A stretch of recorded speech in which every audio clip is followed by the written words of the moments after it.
Allora, a Mezzitellina io ho passato qui in Carriese, in Cristinacci, quando ero a montagna. A Mezzitellina era bella. Siamo amusati anche con tutti i miei amici, non ci mancava nulla, non avevamo mica tutto che la nava, ma eravamo contenti. Dopo 13 anni mi hanno lasciato la scuola perché mio papà era pastore, stava in Ciuni. E eravamo state 3 femmine a nascere, non c'era mica maschi. Eravamo noi e 3 femmine.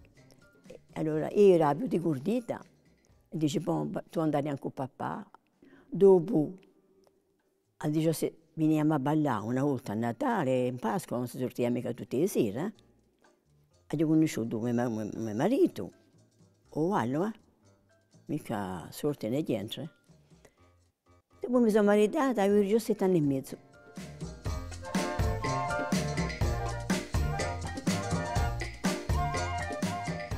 Regretto di tutta l'amicizia che noi avevamo. Ci invitavamo a mangiare, un gatto tutti i sabati di uno e dell'altro. Che va, al momento non ci conosciamo manco più. È tutto cambiato. Qui è regretto. Voilà.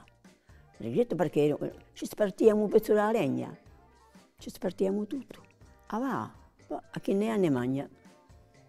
A quelli ne ha si sta.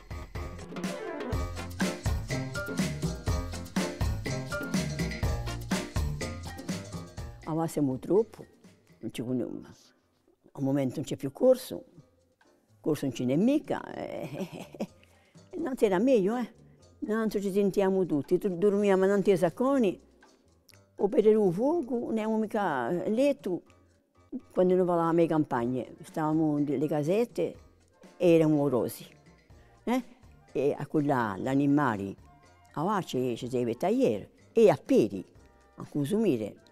Partivo la luce che voleva un renno, alla strada nazionale, quei piccoli. Partiamo a mano presto e giungiamo 3-4 ore dopo mezz'ora al renno. La giovata è piana, Ciuni, piana, pega anche, come va. Partiamo a sera, a 6 ore, e giungiamo a 4 ore di mano in Cristinacci. Sono aiutati i pastori, ma si piagnano sempre i tinti. Noi non abbiamo mai nulla, manco un centimo. E gli arrivo a dire i miei figlioli, a un nostro sorore. Mio marito era pastore, era esploitant agricolo, padrone, pas un centime. Non abbiamo mandato a scuola, non abbiamo mai avuto una ursa, non abbiamo mai avuto nulla, a un tanto. E ora si piagnano un lavoro, che vuoi lavorare a côté de nous?